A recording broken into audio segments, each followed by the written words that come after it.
আজকেই আমরা উদ্বোধন করব। এই সংখ্যার মোড়ক উন্মোচন করবেন অধ্যাপিকা বিজয়া চক্রবর্তী। হ্যাঁ, এটা ভেতর থেকে বের করুন। এই সংখ্যা তিনি তুলে দেবেন সার্বত্রিকের হাতে। না, আপনি আগে একটু দেখান, ছবি দরকার।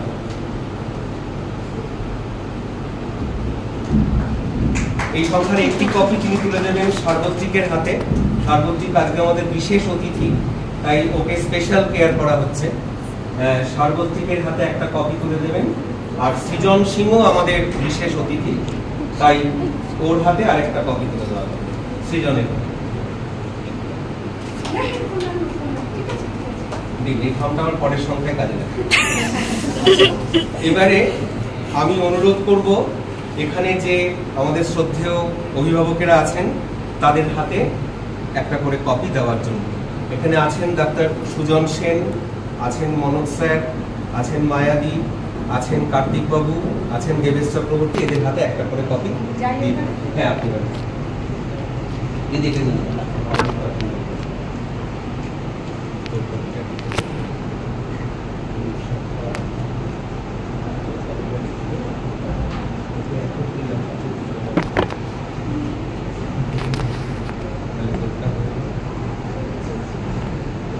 ওদিকে দেবেশ বাবু আছেন।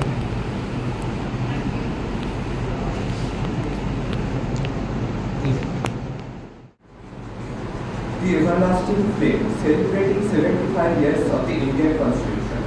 If I find the Constitution being misused, I shall be the first to burn it. B.R. Ambedkar. Ladies and gentlemen, my fellow citizens, today we find ourselves at a pretty remarkable moment, celebrating the 75th anniversary of the Indian Constitution. This incredible document, crafted with great care by the architects of our freedom, goes way beyond human stuff. It forms the very foundation of our hybrid democracy, showing off the unwavering spirit of our nation, the ethos of urban freedom. To understand how important the Constitution is, we need to take a trip back in time. Imagine a nation breaking free from the clutches of colonialism, a land longing for a future built on equality, justice, and the unrestricted right to determine our path. That's the backdrop against which our founding fathers, led by visionary Dr. B.R. Ambedkar, tackled the monument task of creating the heart and soul of a newly independent India, a beautiful blend of inspiration. What makes the Constitution truly amazing is how it combines our heritage with a forward-looking approach. Our founding fathers did not just copy existing models, they drew inspiration from a diverse mix of sources. The well-established traditions of British parliamentary democracy, the revolutionary spirit of the American Bill of Rights, and the profound wisdom of our ancient legal system. The result was a unique and enduring document, crafted with great care over almost 3 years, reflecting the hopes and dreams of a nation on the cusp of a new era. The pillars that hold us up. The Indian Constitution isn't just a bunch of legal principles. It's a solemn declaration of the core values that define us as a nation. It declares India to be a sovereign, socialist, secular, democratic republic, guaranteeing its citizens fundamental rights. These are the building blocks of our freedom and a solid shield against any tyranny. From the right to equality below the law to the freedom of speech and religion, these fundamental rights give every individual the power to have a life of dignity and purpose. The directive principles of state policy. These are principles guide us toward a fair and just society. While they are not legally enforceable, they provide a roadmap for governance, urging the government to strive for social welfare, uplift the marginalized, and make sure that every individual has the chance to reach their full potential. Federal system. Recognizing the vastness and diversity of our nation, the Constitution establishes a federal system. Power is not concentrated solely in the hands of the central government, but is shared between the center and the states. This fosters regional autonomy, allowing states to tailor policies to meet their specific needs. Parliamentary democracy. We the people are the ultimate decision makers. The Constitution empowers us to choose our representatives, ensuring that they are accountable and responsive. Through this system, we have the power to shape our destiny and actively participate in the governance of our nation, a force that transforms the nation. The impact of the Constitution has been huge and far-reaching. It broke the chains of colonialism and ushered in an era of self-determination. It ensured that every citizen, regardless of their caste, religion or gender, has the potential to thrive and contribute to the progress of our nation. The Constitution has been a powerful tool for social reform, dismantling discriminatory practices and empowering women and minorities. It has fostered economic growth, providing a framework for a dynamic and inclusive market. Challenges on the road to perfection. The journey towards realizing the full potential of the Constitution is an ongoing one. We still face issues like poverty, social inequalities and religious tensions that keep throwing hurdles in our way. It's important to acknowledge that not everyone has experienced the ideas that the Constitution stands for. Our responsibility is to bridge this gap and make sure that the promises of liberty and equality reach every nook and cranny of our nation. The joint responsibility of us, the people. The Constitution is not some ancient musty document. It breathes and lives and can adjust according to the needs of our times. And guess what? The power to enforce its spirit rests with us, the people. We need to be vigilant keepers of its principles. Participate. We cannot sit back and merely watch. We have to get into that. Participate in the democratic process. Demand accountability from our leaders and ensure that we are enlightened citizens, fully knowing our rights and duties. Celebrate diversity. Here India's strength lies in its wonderful combination of cultures, religions and languages. We should encourage tolerance and understanding and create an atmosphere where every individual feels encouraged to contribute and participate. Respect the rule of law. The Constitution establishes various institutions that are to enforce the rule of law. We must pay respect to these institutions and build a society where the rule of law is observed and justice is done to every individual.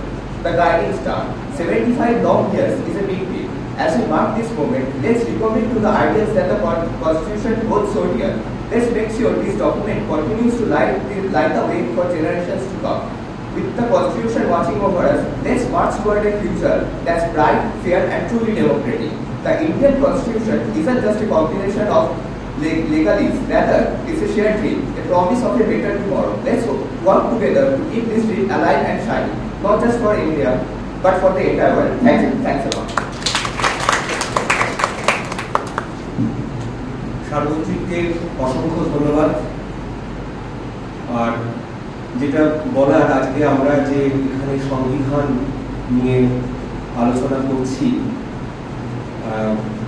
আজকে সমস্ত দৈনিক কাগজের প্রথম পৃষ্ঠাতেই, যাকে আমরা front page বলি, তাতে আমাদের বর্তমান প্রধানমন্ত্রী তার একটি ছবি ছাপা হয়েছে এবং সেই ছবিতে দেখা যাবে, যদি আমরা বাড়িতে গিয়ে দেখি তাহলে দেখতে পাবো যে আমরা আজকে এই মুহূর্তে যে সংবিধান নিয়ে আলোচনা করছি সেই সংবিধানের কপি ছাপা বইটি আর কি, সেই বইটিকে তিনি প্রণাম করছেন।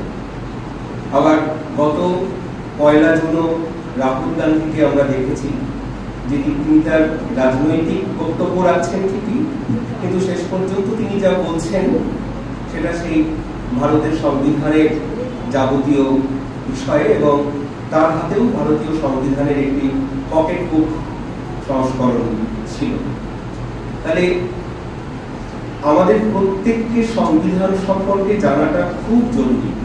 আমি আবারও বলছি, কিছুক্ষণ আগেও বলছিলাম যে আমাদের সংস্কৃতির, আমাদের সামাজিক ভাবনা চিন্তার একটি ধারা অবশ্যই যে আমরা গান করব, কবিতা লিখব বা কবিতা পড়ব, গল্প কবিতা লিখব, সেটার একটা দিক অবশ্যই বিনোদন, সেটার একটা দিক অবশ্যই সংস্কৃতি উদযাপন, কিন্তু তার আরেকটা দিক হওয়া উচিত বা হতেই হবে যে তা হবে আমাদের অস্ত্র।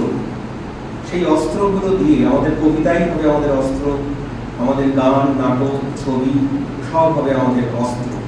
সেই অস্ত্র দিয়ে যখনই কেউ সংবিধানকে আঘাত করতে চাইবে, যে সংবিধানকে 75 বছর আগে আমরা, মানে আমাদের পূর্বপুরুষেরা আমাদেরকে অর্পণ করেছেন, সেই সংবিধানকে যে যখনই আঘাত করতে চাইবে, তখনই গণতান্ত্রিক পদ্ধতিতে কিভাবে তাকে পাল্টা আঘাত ফিরিয়ে দিতে হয়, তার জন্য যে অনুশীলনগুলি দরকার, তাতে অবশ্যই প্রয়োজন এই সংবিধানের মতো বিষয় নিয়ে নাড়াচাড়া করা।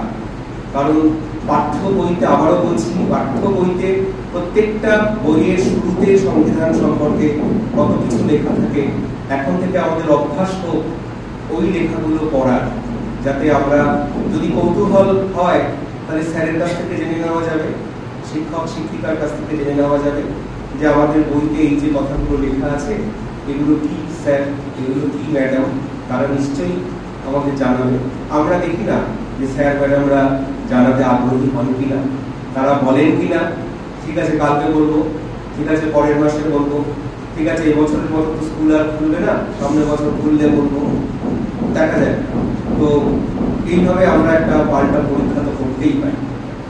আর এখন এইখানে উপস্থিত হয়েছে আমার প্রাক্তন 2 ছাত্রছাত্রী, যারা আবার দম্পতিও বটে, অভি এবং সঙ্গীতা, অভি চক্রবর্তী, সঙ্গীতা চক্রবর্তী। সে কতকাল আগে অভি আমার কাছে পড়তো, সেই মহাসমুদ্র তৈরি হওয়ারও আগে। আজ সবকিছুই অতীত, সঙ্গীতাও পড়েছে। ওদের কন্যা আজকে এখানে এসেছে, ওদের কন্যা অমর্ষী আজকে আমাদের বিশেষ আমন্ত্রণে এসেছে। ওরা তার সাথে এসেছে, আজকে এখানে এসেছে অমর্ষী, কারণ অমর্ষীর একটি কবিতা, অমর্ষী চক্রবর্তী, তার একটি কবিতা আমাদের এই দূরবীন পত্রিকাতে ছাপা হয়েছে। যে দূরবীন পত্রিকা কিছুক্ষণ আগে উদ্বোধন করলেন বিজয়া চক্রবর্তী, সেই দূরবীন পত্রিকাতে অমর্ষীর কবিতা ছাপা হয়েছে। অমর্ষীর এই প্রথম কবিতা ছাপা হলো, এই প্রথম। আর অভির কি সে আমি প্রথম ছাত্রী ছিলাম? ব্যাস, তাহলে এইটাই আমার একটা কুইজের প্রশ্ন ছিল যে বাবা 97, 98, 95, 96 সালে যখন আমার কাছে পড়তো, হ্যাঁ 98 সালে যখন আমার কাছে পড়তো, তখন বাবার লেখা প্রথম আমিই ছাপিয়েছিলাম। আজকে কন্যার লেখা আমাদের পত্রিকাতে ওই আগে আমিই ছাপালাম। এরকম ইতিহাস তৈরি হোক আমাদের সর্বত্র। অমর্ষীকে একটু ডেকে নেব, আর কার্তিক বাবুকে অনুরোধ করব, এই ক্লাস 7 পড়ুয়া অমর্ষী, ওর প্রথম লেখা ছাপা হয়েছে দূরবীন পত্রিকায়। আমাদের বড় অভিভাবকদের হাত দিয়ে সম্প্রসারিত হোক পরবর্তী প্রজন্মের সবকিছু।